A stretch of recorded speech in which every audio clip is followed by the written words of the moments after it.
গোটা দুনিয়ার গণমাধ্যম থেকে শুরু করে বাঘা বাঘা রাজনৈতিক বিশ্লেষকদের প্রশ্ন, কোথায় হারালেন নেতানিয়াহু, যে কিনা দিনে গোটা দশেক স্ট্যাটাস দিয়ে গরম রাখতেন সামাজিক যোগাযোগ মাধ্যম। এমনকি তার ছেলেকেও দেখা যেত একই কাজ করতে। তারা যেন হঠাৎ করেই উধাও। সন্দেহ ঘনীভূত হতে থাকে। তারপর নেতানিয়াহুকে টার্গেট করেছে ইরান, এমন খবর প্রকাশ্যে আসার পর নেতানিয়াহুর একদম চুপ হয়ে যাওয়াকে অনেকে দুয়ে দুয়ে চার মিলিয়ে ফাইনাল রায়ও দিয়ে দিয়েছেন। আসলেই মারা গেছেন নেতানিয়াহু?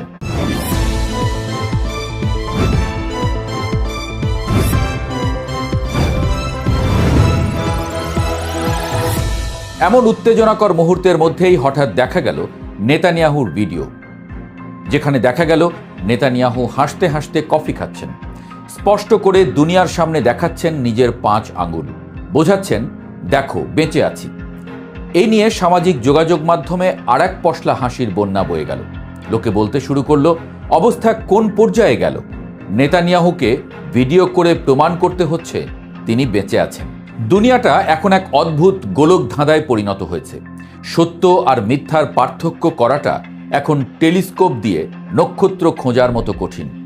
জেরুজালেমের সাতাফ ক্যাফেতে দাঁড়িয়ে কফি হাতে বেনিয়ামিন নেতানিয়াহুর ওই ভিডিওটা যখন স্ক্রিনে ভেসে উঠল, তখন অনেকেরই মনে হয়েছিল নাটকটা কি তবে এখানেই শেষ? ভিডিওর শিরোনামটাও বেশ রহস্যময়। তারা বলে আমি নাকি। ভিডিওতে তিনি যে হিব্রু ভাষায় সাবলীল কথা বলছেন তা ঠিক আছে, কিন্তু আসল ঘটনাটা ঘটল যখন তিনি ক্যামেরার সামনে 2 হাতের 10টি আঙুল মেলে ধরলেন। দৃশ্যটা অনেকটা জাদুকরের মতো, যিনি খেলা দেখানোর আগে দর্শককে আশ্বস্ত করেন যে তার হাত খালি। একজন রাষ্ট্রপ্রধানকে কেন এমন ছেলেমানুষী কায়দায় নিজের অস্তিত্ব প্রমাণ করতে হবে? এই প্রশ্নটাই এখন বাজারের সবচেয়ে হাসির কৌতুকে পরিণত হয়েছে। যুদ্ধের ময়দানটা কেবল আকাশ বা মাটিতে নয়, সামাজিক যোগাযোগ মাধ্যমের পিক্সেলের মধ্যে আটকে থাকে।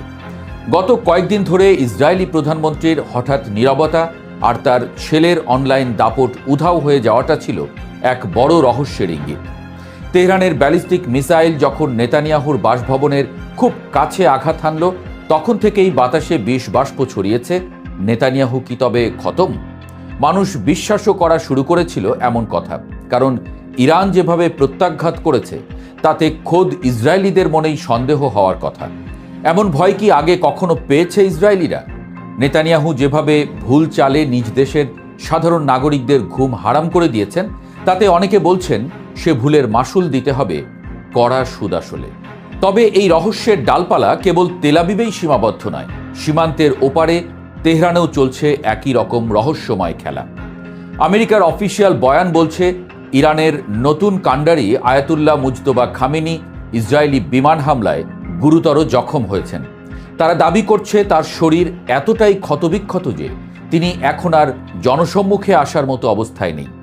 অথচ ইরানের পররাষ্ট্রমন্ত্রী আব্বাস আরাগচি টিভির পর্দায় মুচকি হেসে বললেন, আমেরিকা তো আমাদের মাটির নিচে লুকিয়ে থাকার গল্প শুনিয়েছিল, এখন দেখুন আমরা রাজপথে হাঁটছি। নেটিজেনদের দাবি আরও ভয়ঙ্কর। তাদের ধারণা মুজতবা খামেনি আসলে প্রথম দিনেই তার বাবার সাথে চিরতরে বিদায় নিয়েছেন। আইআরজিসি নাকি এই খবরটা স্রেফ গোপন রেখেছে যুদ্ধ চালিয়ে যাওয়ার জন্য। তাদের যুক্তি অকাট্য, আহত হলে অন্তত একটা অডিও রেকর্ড তো আসতো, কিন্তু এসেছে শুধু লিখিত বয়ান। তবে ইরান বলছে দিব্যি আছেন মুজতবা খামেনি, তার নেতৃত্বেই গোটা মধ্যপ্রাচ্যে ঝড় তুলেছে ইরান। এই যে 2 দেশের 2 শীর্ষ নেতার অদৃশ্য হয়ে যাওয়া, এটি কি স্রেফ নিরাপত্তার খাতিরে বাংকারে লুকিয়ে থাকা, নাকি এর পেছনে লুকিয়ে আছে কোনো বিভৎস সত্য?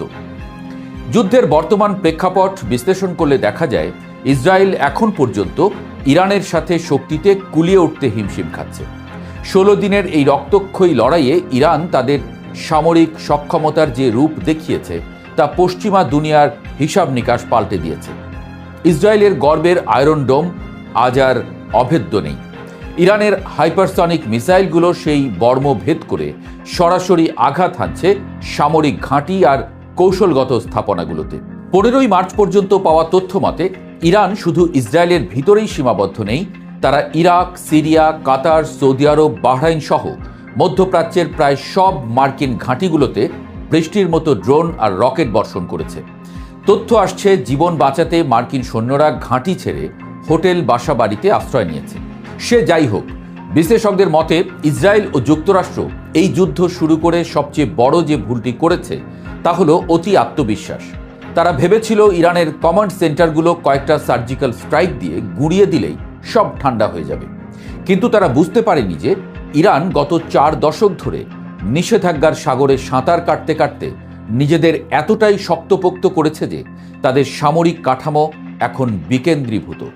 তাদের মিসাইল সিটিগুলো মাটির এত গভীরে যে তা ধ্বংস করা প্রায় অসম্ভব। পশ্চিমা দেশগুলো এখন হাড়ে হাড়ে টের পাচ্ছে যে এটি কোনো সাধারণ যুদ্ধ নয়। যুক্তরাষ্ট্র তো এখন নিজের ইজ্জত বাঁচাতে সহায়তা চাইছে মিত্রদের কাছে। সবচেয়ে আশঙ্কার কথা হলো মধ্যপ্রাচ্যের আকাশ ছাপিয়ে এখন সমুদ্রের বুকেও যুদ্ধের দামামা বাজছে। ইরান তাদের তুরুপের তাস হিসেবে ব্যবহার করছে হরমুজ প্রণালীকে। সেখানে মাইন পেতে রাখার খবর ছড়িয়ে পড়ার সাথে সাথে বিশ্ববাজারে তেলের দামে আগুন লেগেছে। মার্কিন প্রেসিডেন্ট ডোনাল্ড ট্রাম্প তড়িঘড়ি করে একটি নৌ জোট গঠনের ডাক দিয়েছেন ঠিকই, কিন্তু সমুদ্রের সেই মাইন ভর্তি পথে যুদ্ধজাহাজ পাঠাতে তার মিত্ররাও এখন 10 বার ভাবছে। কারণ একবার যদি কোনো জাহাজ ওলটপালট হয় তবে বিশ্ব অর্থনীতি তাসের ঘরের মতো ভেঙে পড়বে। পশ্চিমাদের কপালে এখন চিন্তার ভাঁজ। তারা ভাবছে ইরানের এই শক্তির উৎস কোথায়। উত্তরটা খুব সহজ কিন্তু কঠিনও। ইরান বছরের পর বছর ধরে প্রক্সি নেটওয়ার্ক তৈরি করেছে। তারা এখন ইরানের হাত হিসেবে কাজ করছে। ইসরায়েল একদিকে লড়তে গিয়ে দেখছে চারপাশে শত শত শত্রু। এই যে মাল্টিফ্রন্ট ওয়ার বা বহুমুখী যুদ্ধ, এর জন্য ইসরায়েলি সামরিক বাহিনী মানসিকভাবে প্রস্তুত ছিল না। সবশেষে ফিরে আসি সেই ভিডিওর প্রসঙ্গে। নেতানিয়াহুর আঙ্গুল দেখিয়ে প্রমাণ করতে হয়েছে তিনি বেঁচে আছেন, কিন্তু ভিডিওর সূক্ষ্ম কারিগরি বিশ্লেষণ বলছে অন্য কথা। অনেকে তার হাতের তালুর ভাঁজ দেখে দাবি করছেন এটি নিখুঁত ডিপফেক।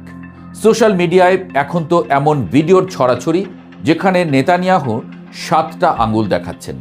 এটি যেন এক অদ্ভুত উপহাস। সত্যটা হয়তো কোনো এক অন্ধকার বাংকারের নথিপত্রে বন্দী হয়ে আছে।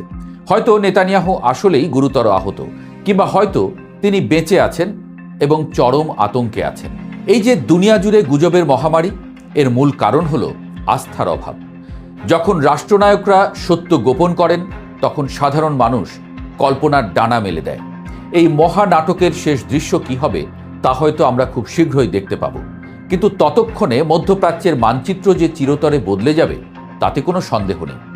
16 দিনের এই যুদ্ধ ইতোমধ্যেই প্রমাণ করে দিয়েছে যে শুধু আধুনিক অস্ত্র দিয়ে যুদ্ধ জেতা যায় না, যদি প্রতিপক্ষ হয় মরিয়া এবং কৌশলগতভাবে দক্ষ। নিশ্চয়ই সামনের দিনগুলোতে আরও চমক অপেক্ষা করছে। নেতানিয়াহু কি আবারও জনসভায় ফিরে আসবেন, নাকি মুস্তফা খামেনির কোনো অডিও বার্তা শুনবে দুনিয়া? এই প্রশ্নগুলোর উত্তর পেতে আমাদের হয়তো আরও কিছুকাল প্রতীক্ষা করতে হবে। তবে আমরা চাই যুদ্ধ বন্ধ হোক, শান্তি ফিরে আসুক গোটা পৃথিবীতে।